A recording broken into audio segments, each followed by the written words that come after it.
Margaret Williams stood in the doorway of the Mediterranean villa, watching the sunset paint the sky in shades of amber and rose. At 72, she had learned that life's greatest gifts often came wrapped in our deepest sorrows. The villa had been her wedding present to her daughter Claire. 3 years of savings, careful planning, every penny from her late husband's insurance policy poured into those sun-drenched walls and terracotta tiles. She could still remember Claire's tears of joy, the way her daughter had thrown her arms around her neck.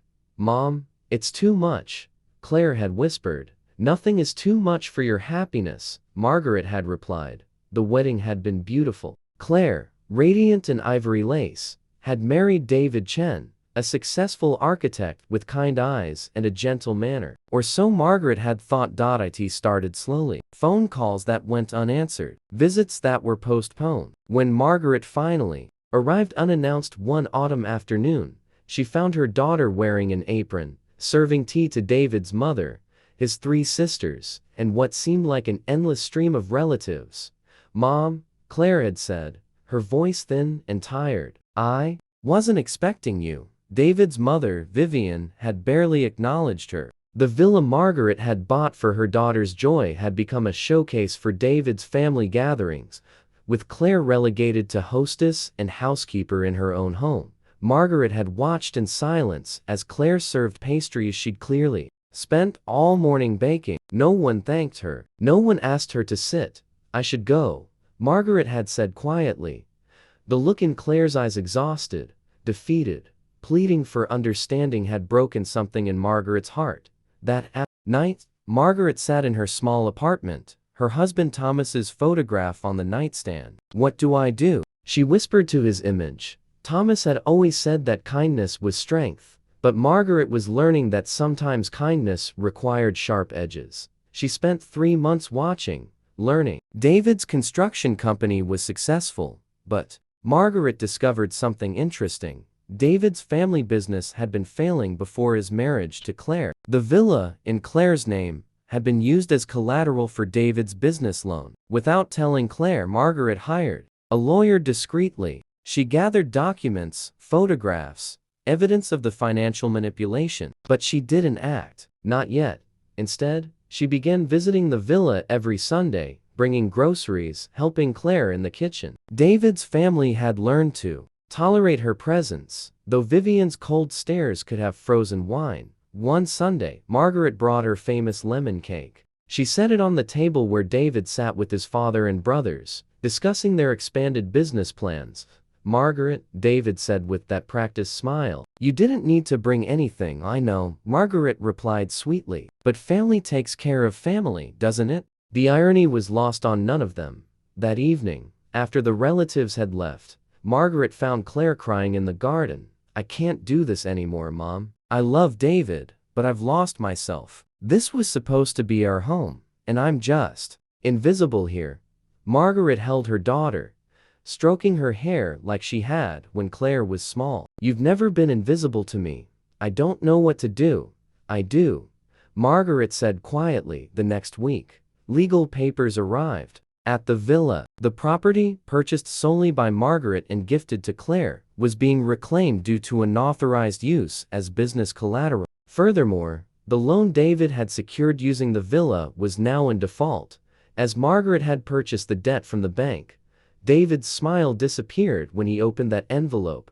Margaret gave them a choice. The family could buy the villa from Claire at current market value, triple what Margaret had originally paid, or Margaret would foreclose, and David's business would collapse. "You can't do this," Vivian had shrieked when they all gathered in Margaret's lawyer's office.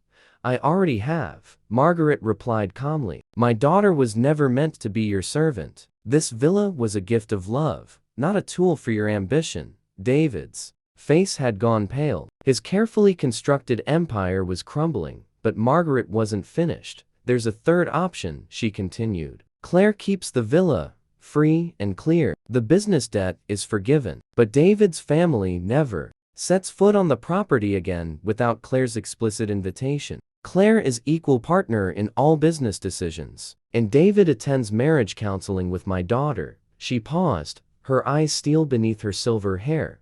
or you can try to fight me in court, where I'll present evidence of fraud, financial abuse, and coercion. Choose wisely." The room was silent except for Vivian's sharp breathing. David looked at Claire, really looked at her, perhaps for the first time in months. She sat beside her mother, spine straight, eyes clear. "I'm sorry," he whispered. "Claire, I'm so sorry." Whether his remorse was genuine or motivated by fear didn't matter in that moment. What mattered was the choice Claire would make. I want counseling," Claire said quietly. "I want my home back. I want to remember why I married you." David nodded, tears in his eyes. Vivian opened her mouth to protest, but Margaret's gaze stopped her cold. "My daughter's kindness is not weakness," Margaret said softly, "and neither is mine. Remember that." 6 months later, Margaret sat in the villa's garden, watching Claire tend her roses. David was inside, cooking dinner, something he'd learned to do in their reconciliation. His family visited once a month, on Claire's terms, and they'd learned the word please. "Mom," Claire said, settling beside her with 2 glasses of lemonade, "you never told me why you waited so long to act. You could have stopped all of this months earlier." Margaret sipped her drink, considering. "I needed to be sure of 2 things. First, that you wanted to fight for your marriage, and second, that David was capable of change. If he'd chosen his pride over you, we would have chosen differently, and if he had, then the villa would have been sold. You'd have walked away with enough money to start fresh, and his business would have collapsed. But I wanted to give love a chance first." Claire took her mother's weathered hand. "When did you become so fierce?" Margaret smiled, thinking of Thomas, of the decades of marriage, of lessons learned in joy and sorrow. "Kindness doesn't mean accepting cruelty. Your father taught me to be gentle. Life taught me to be strong. You need both." As the evening breeze carried the scent of jasmine through the garden, Margaret reflected on the strange mathematics of love. Sometimes, revenge wasn't about destruction, it was about restoration, about taking back what was stolen and rebuilding what was broken. David emerged with the tray of food, actually smiling as he served his wife first. "It wasn't perfect, but it was real." "Thank you, Mom," Claire whispered. Margaret squeezed her daughter's hand. "We protect what we love, always." The villa stood golden in the fading light. Finally, the home, it was meant to be built on love, defended by strength, and restored by the wisdom that true power lies not in taking, but in knowing exactly when to take back.